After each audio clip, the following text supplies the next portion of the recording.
پنو میں security forces کے قافلے و فتنہ الخوارج کے دہشت گردوں کا حملہ۔ ISPR کے مطابق سیکیورٹی فورسز خودکش بمبار کی تلاش کے لیے انٹیلیجنس بیسڈ آپریشن کر رہی تھیں۔ آپریشن کے دوران 5 خوارج مارے گئے۔ حملے میں مانسہرہ کے لیفٹیننٹ کرنل شداد گل فراز اور پشاور کے سپاہی کرامت شاہ جام شہادت نوش کر گئے۔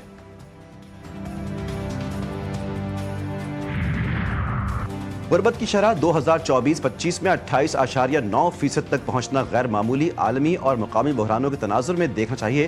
مشیر وزیر خزانہ خرم شہزاد کی وضاحت۔ کہا کہ کووڈ، عالمی مہنگائی، جغرافیائی کشیدگی اور سیلابوں نے معیشت پر گہرا اثر ڈالا۔ حکومت پاکستان سماجی اور ترقیاتی پروگراموں کے ذریعے غربت پر قابو پانے کے لیے کوشاں ہے۔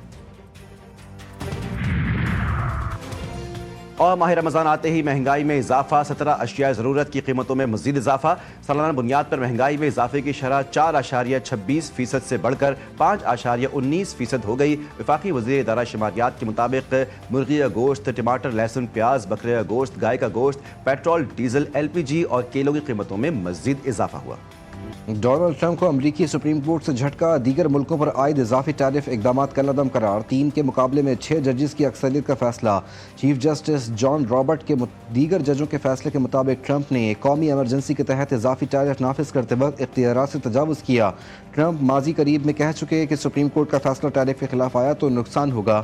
کئی ٹیرف قانونی جواز کے بغیر تھے۔ ٹیرف عائد کرنے کے لیے کانگریس سے منظوری نہیں لی جو لازمی تھی۔ صدر نے وائٹ ہاؤس کا اختیار ناجائز طور پر استعمال کیا۔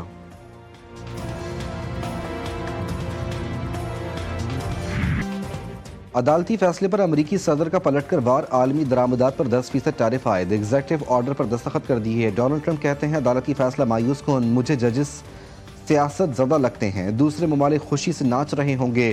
صدر ٹرمپ کی ایک بار پھر شہباز شریف کی تعریف، کہا میں نے 8 میں سے 5 جنگیں ٹیرف سے رکوائیں۔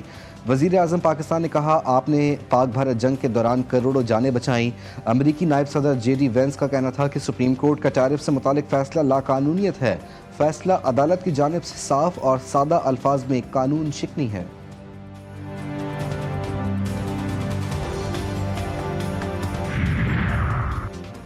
دنیا کا سب سے بڑا بحری جہاز USS گیرالڈ 4 ایران کے نزدیک تعینات۔ جوہری معاہدے کی شرائط پر رضامندی ظاہر کرنے کے لیے امریکہ کا ایران پر محدود حملے پر غور۔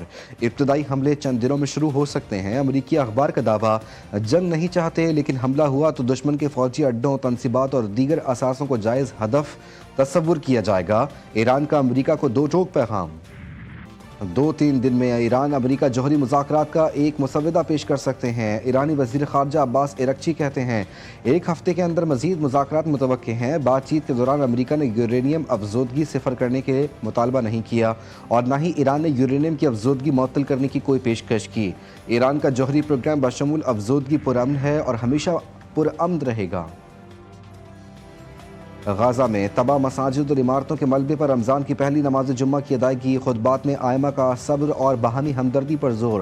سخت رکاوٹوں اور پابندیوں کے باوجود 80,000 سے زائد فلسطینیوں نے مسجد الاقصیٰ میں نماز جمعہ ادا کی۔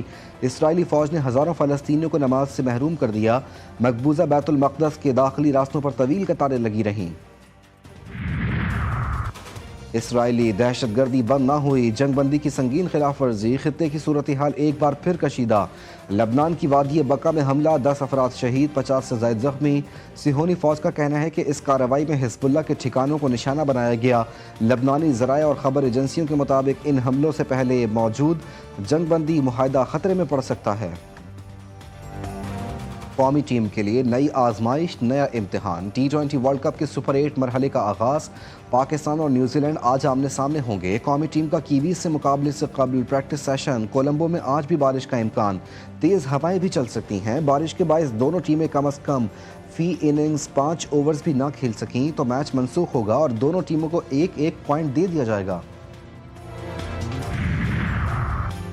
اب کسی کے پاس غلطی کی گنجائش نہیں۔ عثمان طارق، سائم ایوب اور شاداب کی ذمہ داریاں بڑھ گئیں۔ قومی کپتان سلمان علی آغا کا ٹیم کی بیٹنگ لائن میں تبدیلیوں کا اشارہ۔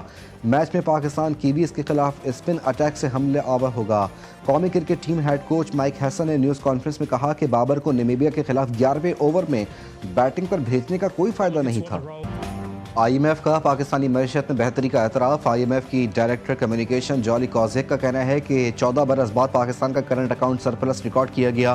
مالی کارکردگی پروگرام اہداف کے مطابق رہی، مہنگائی کی شرح نسبتاً قابو میں رہی۔ 25 فروری سے IMF وفد پاکستان کا دورہ کرے گا۔ دورے میں پروگرام کے دوسرے اور تیسرے جائزے پر بات چیت ہوگی۔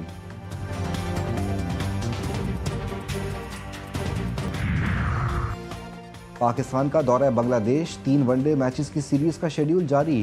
پاکستان کرکٹ بورڈ کی سیریز کی شیڈیول کی تصدیق، تمام میچز ڈھاکہ کے شیر بنگلہ نیشنل کرکٹ اسٹیڈیم میں کھیلے جائیں گے۔ PCB اعلامیہ کے مطابق پاکستان ٹیم 9 مارچ کو بنگلہ دیش پہنچے گی، 10 مارچ کو پریکٹس سیشن میں حصہ لے گی۔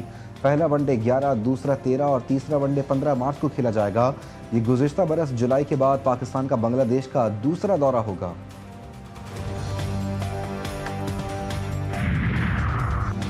وسیم اکرم کی سیالکوٹ اسٹیلینز سے راہ جدا، سابق کپتان کو 1 ہفتے قبل فرنچائز کا صدر بنانے کا اعلان کیا گیا تھا۔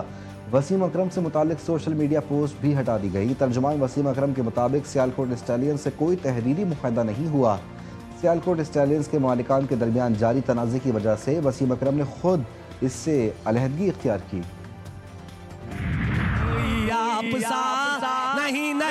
دیکھا نہیں دیکھنے کو یا محمد۔ اخلاق تب اخلاق بنتا ہے جب اندر موجود ہو۔ اگر اندر موجود نہ ہو تو آپ ملمہ کاری کے ذریعے سے جو بھی کرنا چاہیں، جب وقت آئے گا امتحان کا، وہاں پر آپ کے اندر کا انسان باہر آ جائے گا۔ اسلام کی پوری آدھی تعلیمات جو ہیں وہ اخلاقیات، یعنی اخلاق اس قدر اہم ہے اللہ اور اس کے رسول کی نظر۔ اور GTV نیوز کی خصوصی افطار ٹرانسمیشن عرفان رمضان دوسرے رمضان بھی سوشل میڈیا صارفین کی بھرپور پذیرائی۔ معروف صنعہ فرحان علی وارث 5 گھنٹے طویل افطار ٹرانسمیشن کے میزبان بینائی سے محروم ناتخواں عباس عبدالی نے خصوصی نعتیہ کلام پڑھ کر سما باندھ دیا۔ شیف گلزار کی مزے مزے کے پکوان اور مشروبات کی تیاریاں اور لائیو کوکنگ سیگمنٹس۔ خصوصی رمضان ٹرانسمیشن میں محمد ولید شیخ کی عرفان رمضان کی میزبانی۔ مختلف مکاتب فکر کے علماء کرام کی سیرت النبی صلی اللہ علیہ وسلم کی روشنی میں حسن سلوک کی اہمیت اور تقاضوں کے موضوع پر گفتگو۔ خصوصی افطار ٹرانسمیشن روزانہ دوپہر 1 بجے سے افطار تک صرف GTV نیوز پر۔ تجھ سے تو مانگوں گا کس سے، تیرا